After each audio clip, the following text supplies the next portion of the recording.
Assalamualaikum warahmatullahi wabarakatuh. Materi kali ini adalah tentang pengaturan gerak tubuh dan fisiologi dari otot. Materi pembelajarannya kita akan belajar tentang otot, ada otot rangka, otot polos, otot jantung, kemudian bagaimana mekanika pergerakan tubuh, kemudian serta pengendaliannya.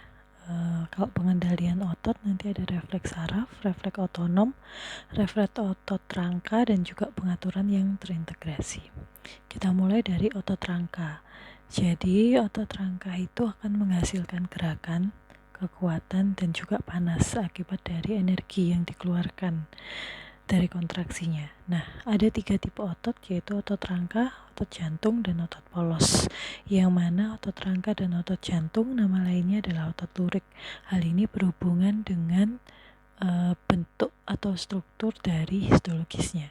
Kemudian otot rangka ini perbedaannya, otot rangka ini dia diatur atau dikendalikan oleh saraf motorik somatik, sementara otot jantung dan otot polos dia diatur oleh persarafan autonom, parakrit, dan juga hormon. Sehingga pada otot polos dan otot jantung dia bisa bersifat autoritmik dan juga berkontraksi secara spontan. Ini adalah perbedaan secara histologisnya. Inilah kenapa dikatakan sebagai otot lurik, karena pada otot rangka dan juga otot jantung gambarannya terlihat seperti garis, seperti otot bergaris atau lurik-lurik. Nah, otot rangka pada umumnya dia melekat pada tulang, di mana perlekatannya itu namanya adalah tendon. Dia ada juga namanya origo sama insersio yang kalian lebih banyak pelajari di anatomi. Dan juga karena kita ngomong otot sama tulang, maka nanti akan ada yang namanya persendian, di mana kebanyakan kontraksi otot yang menggerakkan tulang itu persendiannya bisa bergerak. Ada 2 jenis otot berdasarkan pada gerakan persendiannya, yaitu otot fleksor dan juga otot ekstensor, di mana kalau fleksor itu dia mendekatkan, sementara kalau ekstensor itu dia menjauhkan. Nah, otot fleksor sama otot ekstensor ini dia disebut dengan kelompok antagonis atau kerjanya saling berlawanan. Nah, ketika kalian fleksi dari brachiae, maka yang bekerja itu adalah otot fleksornya. Sementara kalau kalian ekstensi, maka yang bekerja adalah ekstensornya. Ini disebut sebagai pasangan otot antagonis. Otot rangka itu sendiri sebenarnya adalah kumpulan serat otot, di mana serat-serat otot itu merupakan sel besar yang berinti banyak. Jadi terlihatnya seperti ini. Jadi ini adalah otot rangka, kemudian ini adalah tendonnya yang melekat pada tulang, kemudian di dalamnya itu akan terlihat serabut-serabut kecil. Nah, kalau serabut ini dilihat lagi, maka dia terdiri dari serat-serat otot. Nah, ini adalah serat otot. Nah, di dalam, kalau kalian ingat struktur dari otot rangka, itu nanti akan ada yang namanya tubulus T. Nah, tubulus T ini dia yang akan menyebabkan atau memungkinkan terjadinya potensial aksi itu menjalar dengan cepat ke bagian serat lainnya.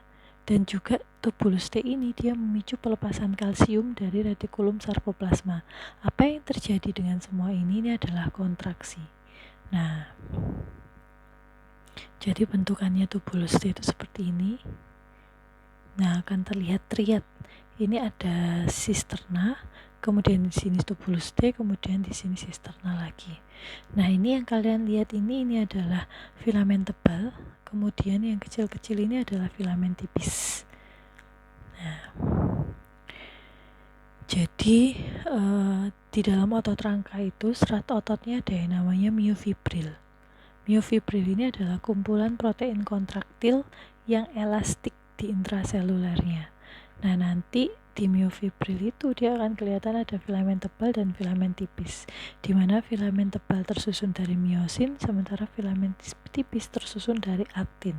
Kemudian ada juga protein yang namanya titin dan nebulin, di mana keduanya ini dia akan mempertahankan filamen tebal dan tipis pada tempatnya. Nanti miosin akan berikatan dengan aktin dan membentuk jembatan silang, terutama ini terjadi pada saat kontraksi. Nah, ini adalah ringkasan dari apa yang sudah saya jelaskan tadi di atas. Jadi otot rangka itu terdiri dari jaringan ikat, vasikel otot, kemudian pembuluh darah sama nervus, di mana vasikel ini dia terdiri dari serat otot, di mana di dalam serat otot itu dia ada bentukan sarkoplasma, kemudian inti sel yang banyak, sarkolema, dan juga T-tubul, di mana nanti T-tubul ini dia akan berikatan dengan retikulum sarkoplasma. Kemudian nanti di dalam sarkoplasma ini sendiri dia ada sarkoplasmik retikulum, ada miofibril, ada mitokondria, dan juga ada glukoin granul. Miofibril ini kan protein. Nah, protein-protein yang ada dalam otot itu dia ada troponin, aktin, tropomiosin, miosin, titin, sama nebulin. Di mana troponin, aktin, tropomiosin ini membentuk filamen tipis, sementara miosin membentuk filamen tebal. Nah, kesemuanya ini dia membentuk suatu struktur yang namanya adalah sarkomer. Jadi sarkomer ini adalah unit fungsional terkecil dari otot. Nah, ini kalau misalkan dilihat lagi kelihatan mana filamen tebalnya, mana filamen tipisnya. Nah, ini adalah miofibril. Kemudian kalau dilihat lagi di miofibril itu dia ada yang namanya pita A, ada yang namanya pita I, ada zona H, kemudian ada pita Z. Ini garis M juga ada. Nah, pada saat kontraksi nanti yang terjadi semuanya akan mendekat. Ini adalah titin. Nah, kelihatan dia menunjukkan bahwa dia yang memang mempertahankan filamen tipis untuk tetap di tempatnya. Oke. Nah, ini titin mebulin. Nah, ini titin ya. Ini adalah titin, kemudian ini adalah nebulin. Nah, otot rangka ini sendiri itu satu sarkomer terbentuk dari dua lempeng Z, di mana terdapat filamen di antaranya. Sebuah sarkomer dibagi menjadi pita I dan pita A. Kemudian nanti ada zona H di tengah dari pita I dan pita A. Ada juga yang namanya garis M dan lempeng Z yang masing-masing merupakan situs perlekatan dari miosin dan aktin. Nah, di sini lebih terlihat lagi mana pita I, mana zona H, mana pita A. Kemudian di sini ada lempeng Z, ada garis M. Nah, di sini lebih kelihatan. Nah, untuk bisa sampai kontraksi harus ada yang namanya potensial aksi. Potensial aksinya ini muncul dari hubungan antara neuron dengan otot di neuromuscular junction. Kemudian nanti dia akan terjadi perambatan potensial aksi, excitation contracting coupling. Kemudian nanti akan ada pelepasan dari kalsium yang mana dia akan mengaktifkan siklus dari kontraksi relaksasi yang nantinya akan ada yang namanya pemendekan dari otot karena kontraksi tadi dan juga sliding dari filamen. Nah, ada yang namanya teori pergeseran filamen pada saat kontraksi, di mana teori ini menyatakan bahwa selama kontraksi filamen tebal dan tipis ini akan tumpang tindih dan saling bergeser satu dengan yang lainnya, yang mana gerakan tersebut itu memerlukan energi. Nah, sehingga akan terbentuk yang namanya jembatan silang aktin miosin. Disitulah terjadi kontraksi. Nah, jadi kontraksi itu dia ototnya memendek. Ini yang seharusnya memanjang menjadi pendek.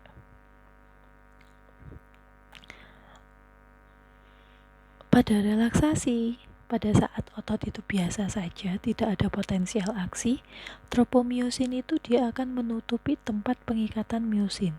Jadi dia ditutupi terlebih dahulu.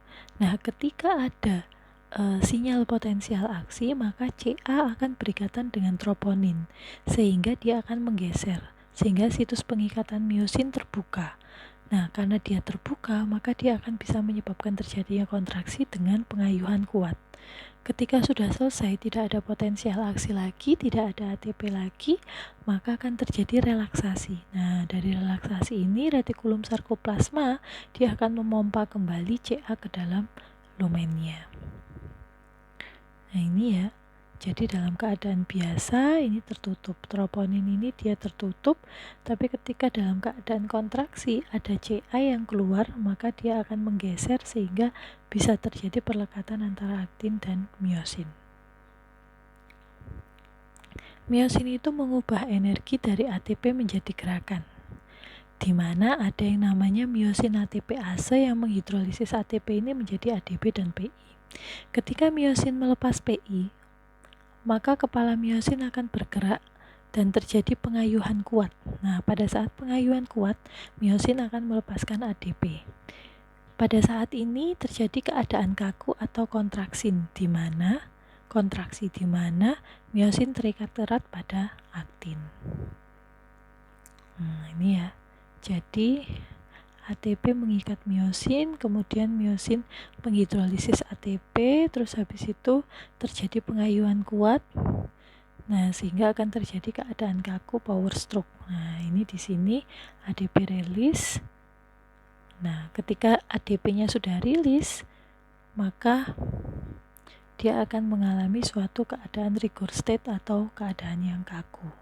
Pada rangkaian eksitasi kontraksi, suatu saraf motorik melepas asetilkolin yang akan mengawali potensial otot rangka dan menghasilkan kontraksi.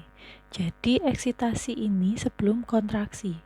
Jadi kontraksi itu dimulai dengan adanya suatu saraf somatik yang melepas asetilkolin, yang nantinya ketika asetilkolin dilepas ini tadi, dia akan membuka kanal natrium, yang natrium nanti akan masuk.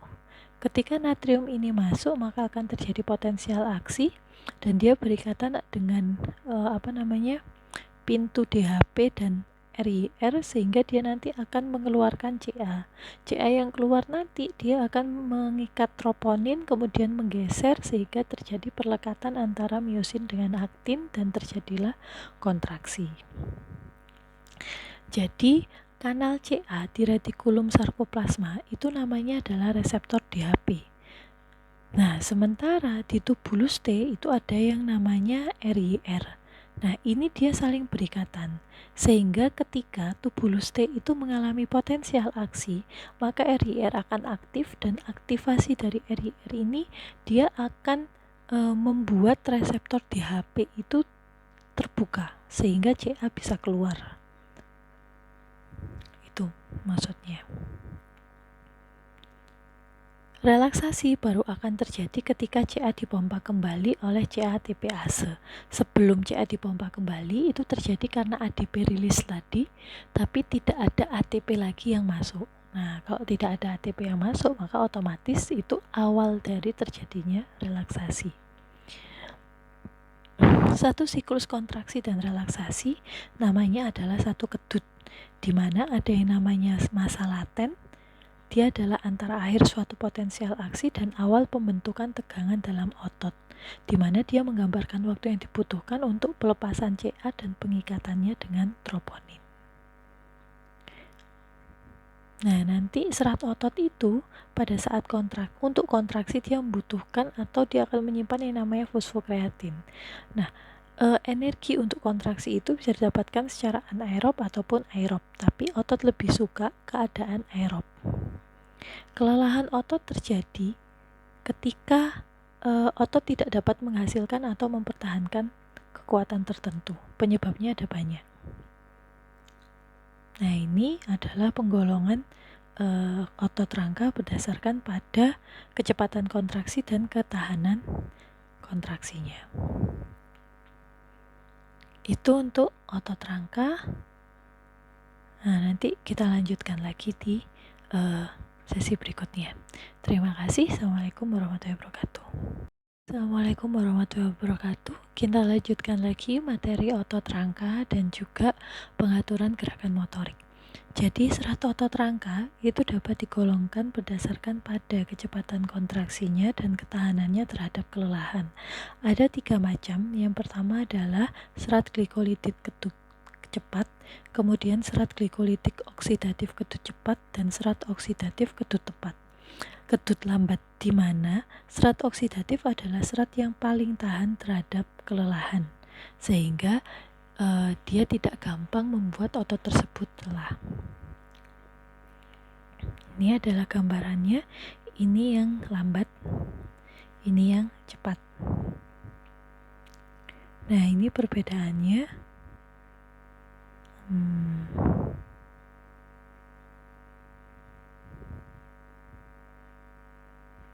Bisa dibaca sendiri ya. Nah, tenaga yang dihasilkan saat kontraksi itu adalah tegangan otot, di mana beban adalah berat atau kekuatan yang melawan kontraksi otot.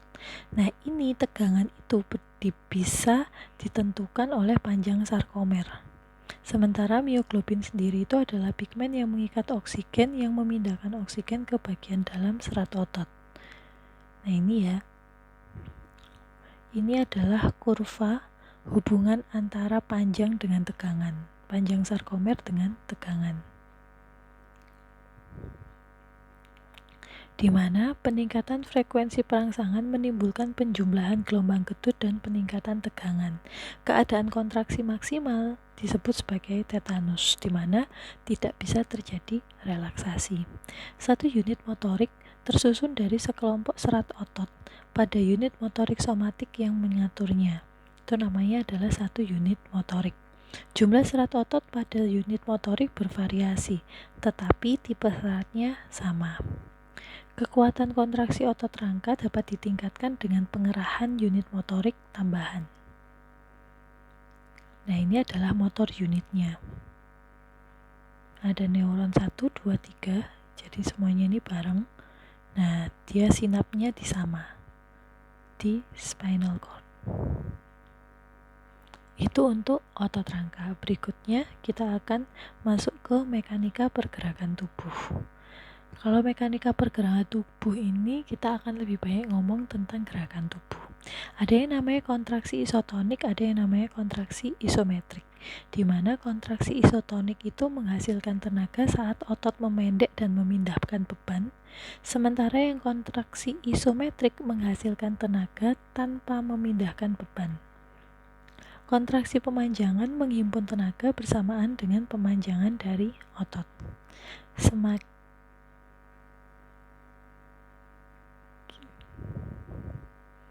Nah, ini ya. Jadi ada otot yang ini adalah isotonic contraction, sementara ini adalah isometric contraction. Nah, jadi tidak kelihatan, panjang ototnya tetap sama. Kontraksi isometrik terjadi karena elemen elastik seri yang memungkinkan serat otot mempertahankan panjang yang tetap meskipun sarkomer memendek dan menghasilkan tegangan. Ini banyak pada atlet-atlet. Tubuh menggunakan tulang dan sendi sebagai sistem tuas dan penumpu. Nah, ini adalah biomekanika. Sebagian besar sistem tuas atau titik penumpu di dalam tubuh memaksimalkan jarak dan kecepatan pemindahan suatu benda, tetapi membutuhkan kerja otot yang lebih keras dibandingkan jika tidak terdapat tuas. Jadi tuas itu penting untuk mengurangi kerja otot.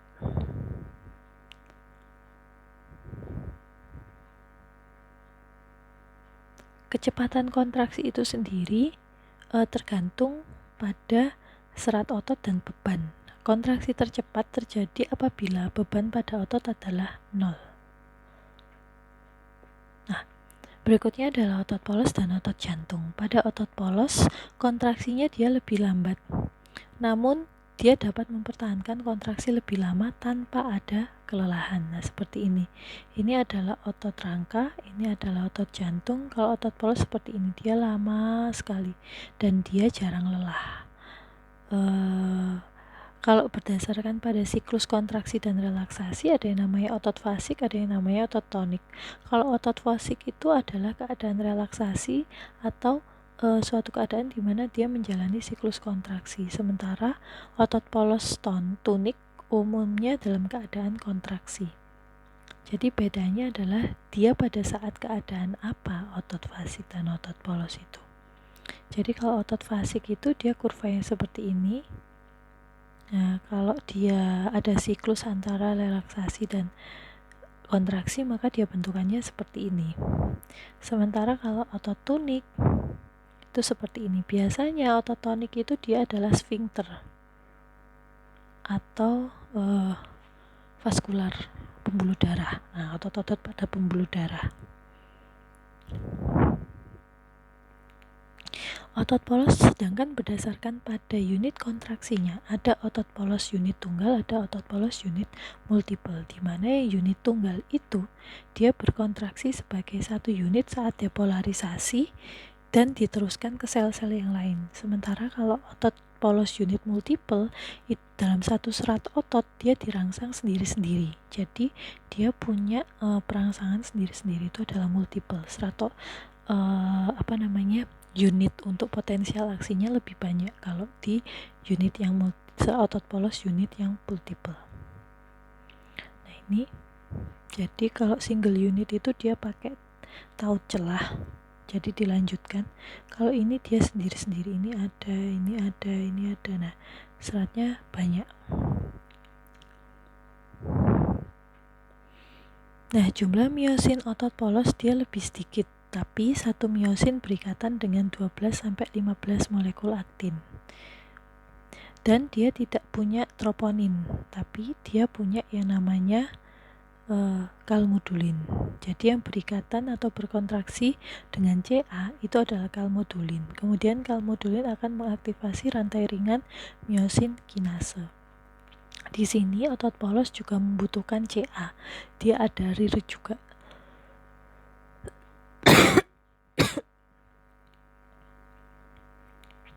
Nanti miosin kinase rantai ringan itu RRMK akan memfosforilasi rantai ringan protein miosin dan mengaktifasi ATPase sehingga akan terjadi pengayuhan kuat. Nah, nanti setelah relaksasi Ca dipompa keluar ke sitosol dan rantai ringan miosin didefosforisasi. Nah, ini perbedaannya di situ ya. Jadi kalau pada otot polos ada Ca dari luar. Ca dari luar masuk. Kemudian nanti karena tidak ada troponin, maka dia akan mengaktifasi MLCK. MLCK aktif, terjadi pengayuhan, terjadi kontraksi. Nah, kalau sudah selesai, biasanya ada penurunan dari miosin ATPase, inaktivasi miosin, kemudian Ca-nya dikeluarkan dan dimasukkan ke dalam retikulum sarkoplasma lagi. Sensitivitas otot polos terhadap kalsium dapat berubah tergantung dari aktivitas miosin fosfatase. Di dalam otot polos ada yang namanya kontraksi miogenik, di mana peregangan otot akan mendepolarisasi selnya dan membuka kanal Ca pada membran. Nah, potensial membran yang tidak stabil pada otot polos umumnya berbentuk potensial gelombang lambat atau potensial pemicu. Kontraksi otot polos yang diawali sinyal kimia dapat terjadi tanpa perubahan potensial membran yang berwarna. Jadi otot polos ini berbeda dalam hal kontraksi, dalam hal potensial aksinya dengan otot rangka. Kemudian apa yang mempengaruhi kontraksi otot polos? Dia dipengaruhi oleh simpatis, parasimpatis, hormon, dan parakrin. Seperti yang di depan tadi sudah dijelaskan. Yang terakhir adalah otot jantung. Otot jantung ini kalau histo dan strukturnya dia hampir sama seperti otot rangka karena dia punya gambaran lurik tapi dia punya inti satu. Sementara kelistrikannya dia pakai taut celah sama seperti single motor unit dari otot polos. Nah, sehingga dia mempunyai kedua sifat dari otot rangka maupun otot polos walaupun tidak semuanya. Ini akan dibahas lebih banyak di dalam fisiologi kardiovaskuler. Nah, ini adalah perbedaannya. Saya harap kalian memahami betul-betul perbedaan dari 3 otot polos dan tabel ini. berikutnya adalah refleks saraf. Nah, ini adalah pengendaliannya. Rangkaian dari refleks saraf itu dia nanti ada rangsang, kemudian diterima reseptor, dilanjutkan ke neuron sensorik, masuk ke pusat integrasi, ada respon, kemudian nanti dialirkan ke neuron eferen, masuk ke efektor baik otot atau kelenjar, akhirnya timbullah respon. Refleks saraf dapat diklasifikasikan dalam beberapa cara. Ada refleks somatik, di mana dia melibatkan neuron motorik somatik dan otot rangka. Kemudian ada refleks otonom, letaknya di visceral, dikendalikan oleh neuron otonom. Kemudian ada refleks spinal, diintegrasikan di medula spinalis. Ada refleks kranial, diintegrasikan di otak. Nah, refleks yang melalui pengalaman pun juga ada. Nah, ini klasifikasinya bisa kalian baca. Nah, refleks yang paling sederhana itu adalah refleks monosinaptik karena dia hanya ada 2 neuron. Sementara kalau yang refleks polisinaptik itu dia melebihi 3 atau lebih neuron di jalurnya. Ini monosinaptik, reseptor sensori langsung jalan. Kalau yang polisinaptik itu dia banyak muter-muter dulu.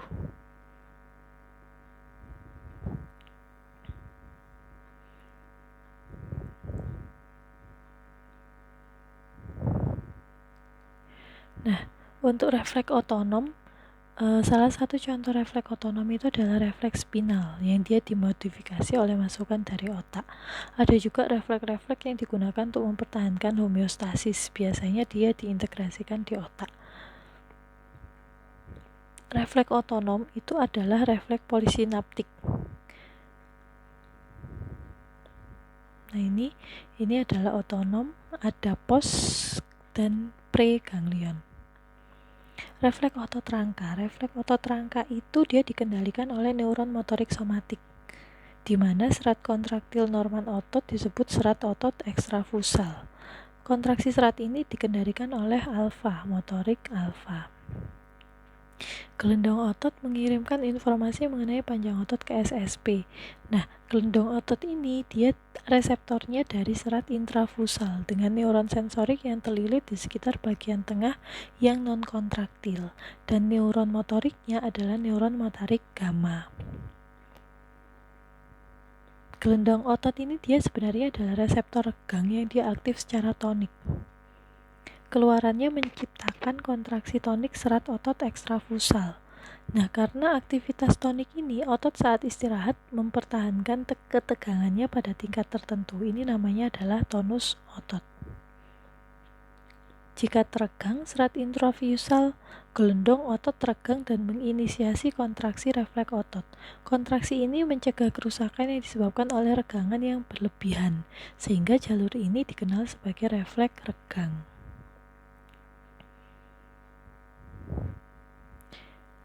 Nah, ketika otot berkontraksi, koaktivasi alfa gamma ini dia akan memastikan bahwa gelendong otot tetap aktif, di mana ada yang gamma itu dia menyebabkan kontraksi ujung serat ekstrafusal, sementara yang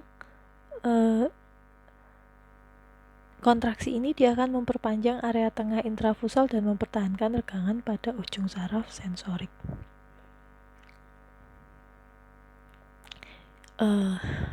Kita stop dulu rekamannya, kita lanjutkan di rekaman berikutnya. Terima kasih. Assalamualaikum warahmatullahi wabarakatuh. Rekaman terakhir dari materi otot, kita mulai dari organ tendon Golgi.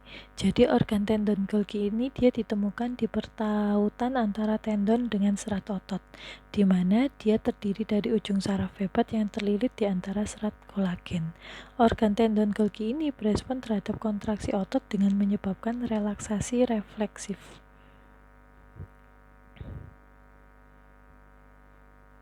Otot-otot sinergis dan antagonis yang mengendalikan satu sendi dikenal dengan unit myotatik. Unit myotatik ini ketika dia berkontraksi, maka otot-otot antagonisnya harus relaksasi, sehingga ini dikenal dengan nama refleks inhibisi timbal balik. Nah, seperti ini. Ketika dia kontraksi, maka yang di sini harus relaksasi. Begitu juga sebaliknya. Nah, kemudian ada yang namanya refleks fleksi. Refleks fleksi ini adalah polisinaptik yang menyebabkan lengan atau tungkai menarik diri, menjauhi rangsang nyeri. Biasanya refleks fleksi ini disertai dengan adanya refleks ekstensor persilangan. Refleks postural yang membantu menjaga keseimbangan ketika satu kaki diangkat dari bantal. Jadi ketika kalian terinjak paku, maka kaki yang terinjak paku itu dia akan naik ke atas, menghindari kan, menarik diri. Nah, pada saat bersamaan, kaki yang sebelah satunya dia akan menginjak ke lantai sehingga kalian tidak sampai jatuh. Ini dia dikendalikan oleh yang namanya generator pola sentral, di mana dia adalah jaringan neuron di SSP yang dapat menghasilkan gerakan motorik ritmik tanpa umpan balik sensorik atau perintah dari pusat otak yang lebih tinggi. Jadi tanpa perlu perintah, ketika kalian ada refleks nyeri, maka pasti yang satunya akan mencoba untuk mengcover. Nah, yang terakhir adalah pengaturan terintegrasi gerakan tubuh, di mana gerakan itu dia diklasifikasikan menjadi 3, yaitu gerakan refleks, kemudian gerakan yang disadari, dan gerakan ritmik. Gerakan refleks ini dia di medula spinalis dibantu, sementara kalau refleks postural itu di batang otak. Nah, ini bedanya refleks voluntary dan ritmik.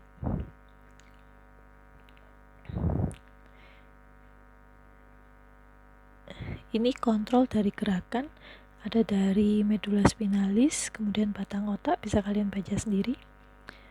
Nah, gerakan yang disadari itu diintegrasikan di korteks cerebrum dan diinisiasi berdasarkan pada kemauan. Gerakan yang disadari ini bisa bertambah dengan baik dengan latihan, bahkan mungkin bisa menjadi gerakan yang tidak disadari seperti refleks. Integrasinya seperti ini, bisa kalian baca. Dan ini adalah fase-fase di mana ada fase planning, initiating, sama eksekusi. Ini adalah kontrolnya, gerakan yang disadari. Nah, yang terakhir adalah gerakan ritmik seperti berjalan.